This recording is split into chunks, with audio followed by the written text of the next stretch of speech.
Thank you, Betty. Thank you all for being here today, because it might be wet, but it is important, because the television image that goes out around the world is important.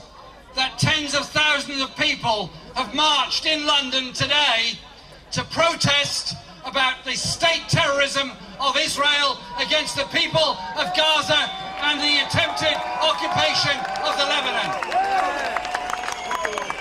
I bring greetings from a very important group of people who are meeting today at Congress House, and that is the Labour Representation Committee, who are determined to get a Labour Party leadership and a Labour government that speaks for ordinary people and calls for peace and calls for a ceasefire and is not, emphatically not, a lickspittle of US foreign policy.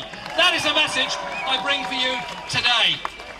Because there is something deeply, deeply shameful about what has happened this week. Israel used the pretext of the abduction of a soldier who was on active combat duty in order to deny the people of Gaza water, electricity, food, decency of life. They then used the next pretext to bomb southern Lebanon, to drive 500,000 people away from their homes, and to continue bombing right up to the border with Syria. I'm very convinced their next target is Syria. And in the rhetoric that's being used by Margaret Beckett, by Bush, by Condoleezza Rice and by Blair, the real agenda is to extend the whole mad war of the entire region by bombing Iran. That is where the agenda leads us to. So what do we do about it? We oppose what Israel is doing. We oppose it as people all around the world oppose it, because they recognise that peace has to come through justice.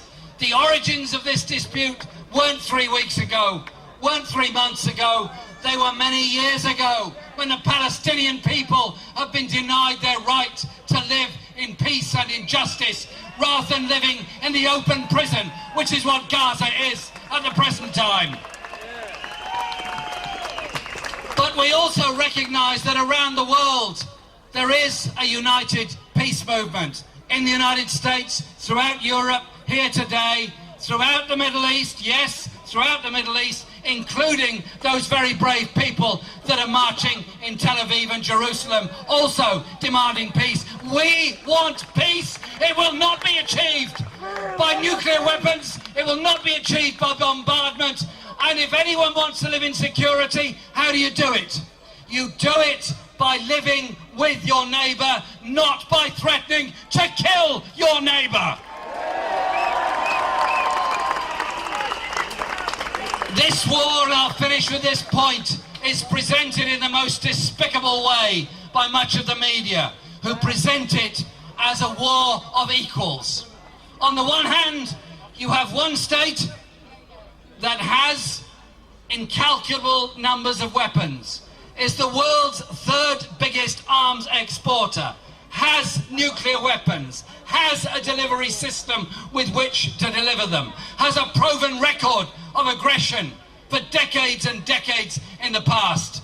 On the other side, you have a civilian population with nothing. You have a civilian population that are prey to the most disgusting bombardment and killing of innocent people. Ceasefire!